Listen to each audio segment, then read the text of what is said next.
여러분 안녕하세요. 어느덧 한 주간을 마무리하는 날이 되었습니다. 지난 한 주도 믿음으로 살아내시느라 수고 많으셨습니다. 10월 9일 토요일, 오늘은 한글날입니다. 우리말 한글은 세계 어느 곳에 내놔도 손색이 없을 정도로 그 독창성과 우수성이 뛰어난 글자라고 하죠. 그런데 여러분, 그런 생각 해보셨나요? 우리가 매일 성경을 읽지만 그게 예산일이 아닙니다. 창조주 하나님께서 피조물에 불과한 인간의 언어로 말씀하시고 또 우리 인간의 말을 들어주신다는 것 그 자체로 우리를 향하신 하나님의 한없는 겸손과 사랑을 표현하시는 것입니다. 더구나 하나님이 사람이 되셔서 이 세상 우리와 같은 시간과 공간에 함께 사셨고 우리와 같은 언어로 하나님의 말씀을 직접 육성으로 들려주셨다는 것은 정말 상상도 할 수 없는 은혜 자체입니다. 그런데 우리는 그걸 깨닫지 못하고 그저 당연하게 여긴다는 것이 문제겠죠. 네, 창조주 하나님이 다른 피조물들과 달리 우리 인간에게 주신 선물 중에 하나가 바로 언어입니다. 특별히 인간은 말을 통해서 사람들에게 사랑을 표현하고 축복과 위로를 할 수가 있죠. 또 그 반대인 경우도 있습니다.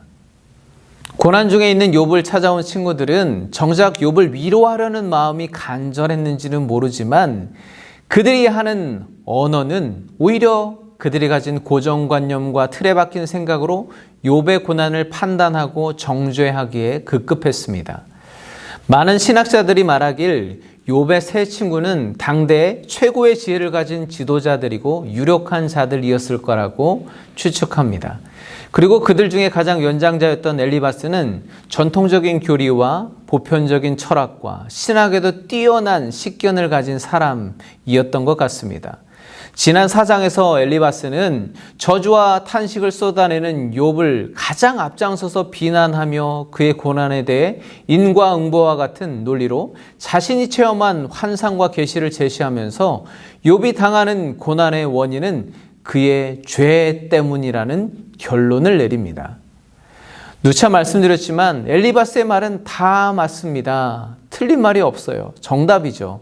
하지만 지금 욥의 상황은 그의 지식과 식견, 정답만으로는 함부로 판단하고 정죄할 수 없는 것임을 우리는 또한 잘 알고 있습니다.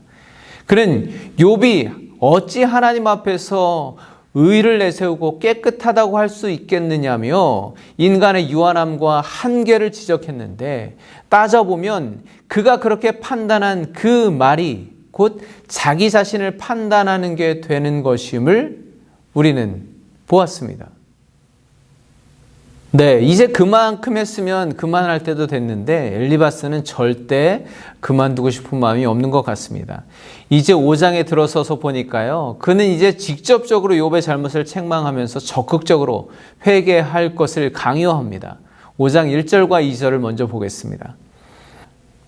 너는 부르짖어 보라. 내게 응답할 자가 있겠느냐? 거룩한 자 중에 내가 누구에게로 향하겠느냐? 분노가 미련한 자를 죽이고 시기가 어리석은 자를 멸하느니라. 엘리바스는 욥에게 부르짖어 보라고 말합니다. 그렇게 계속해서 스스로를 저주하고 원망과 불평을 퍼부어 보라는 거죠.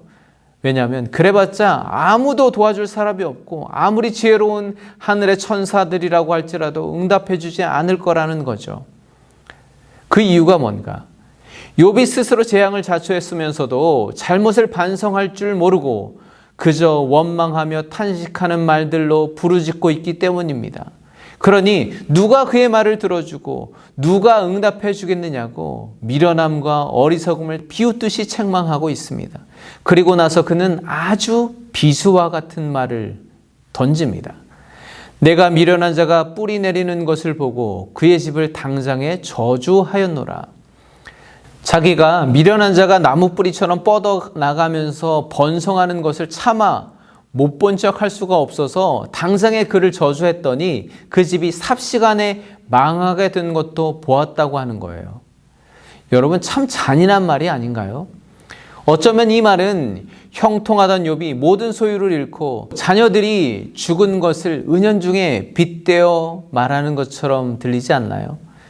결국 욥이 과거에 누리던 복은 순식간에 사라질 어리석은 자의 성공이었다는 것입니다. 그러니 제발 생각을 고쳐 먹으라는 거죠. 이 고난의 책임은 미련하고 어리석은 본인에게 있는 것이고 어쩌다가 우연히 일어난 일도 아니고 다 본인이 악과 독을 뿌려 놓았기 때문인데, 그러니까 다른 사람이나 상황을 탓하지도 말고 하나님께 가혹하다 원망할 생각도 하지 말라는 거예요. 그러면서 하는 말이, 나라면 하나님을 찾겠고 내 일을 하나님께 의탁하리라. 내가 욥 너라면 하나님을 찾아서 내 사정을 다 털어놓겠다. 더 늦기 전에 너의 어리석음과 잘못, 죄를 다 고백해. 여러분, 이 말 자체만 놓고 본다면 지당한 말씀입니다. 다 가지고 나가서 하나님께 의탁하며 고백해야 하죠. 맞는 말입니다. 당연히 그렇게 해야 합니다. 엘리바스가 욥에게 하는 이 충고 자체는 하나도 틀리지 않습니다. 그러나 문제는 그걸 듣는 사람이 욥이라는 것입니다. 조금 엉뚱할지도 모르겠지만 저는 그런 상상을 해봤습니다. 만약에 엘리바스와 같은 사람이 목사라면 어떨까? 엘리바스는 참 대단한 사람입니다. 전통교리, 사회윤리, 신학, 다방면의 지식을 갖추고 있습니다. 뿐만 아니라 영적인 체험까지 있습니다. 게다가 날카로운 분별력을 가지고 옳은 길을 제시해주고 아주 논리적이고 설득력 있게 말도 잘합니다. 그가 하는 말은 하나도 틀린 것이 없습니다. 다 권위가 있고 합리적이고 상식적이고 하나님 중심입니다. 아멘이 절로 나오는 아주 훌륭하고 완벽한 설교입니다. 하지만 만약에 그 엘리바스 목사님의 설교를 듣는 100명의 성도 중에 한 명의 욥이 있었다면 어떨까요? 99명에게 감동을 주고 한 명에게 상처를 주는 그 설교는 해야 할까요? 말아야 할까요? 어차피 하나님의 말씀을 전하는 건데 어떻게 받아들일지는 듣는 사람의 몫이라고 말할 수 있을까요? 네, 이렇게 생각하니까 그동안 하나님의 말씀이라며 아주 담대하게 선포했던 제 설교가 혹시 어딘가에 앉아있던 욥과 같은 한 사람에게 더 큰 상처가 되지는 않았을까? 좀 의기소침해지더라고요. 내가 하나님의 말씀을 잘 알고 남들보다 의롭고 지혜롭다고 해서 누군가를 위로해 줄 수 있는 것은 아닙니다. 오히려 잘못된 태도와 판단으로 하나님의 말씀을 적용하는 것은 그 사람을 더 깊은 절망으로 끌어내리고 절벽 아래로 밀어버리는 아주 잔인한 짓이 될 수도 있습니다. 그럼 어떻게 해야 할까요? 하나님의 말씀을 전하지 않을 수는 없잖아요.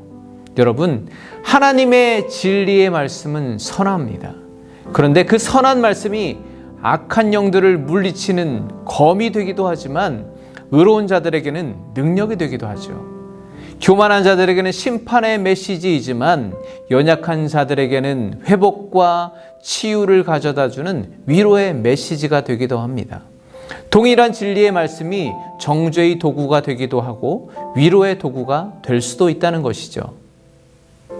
그렇다면 중요한 것은 하나님의 말씀을 전하는 내가 그 말씀을 듣는 사람을 어떻게 바라보느냐 하는 것입니다.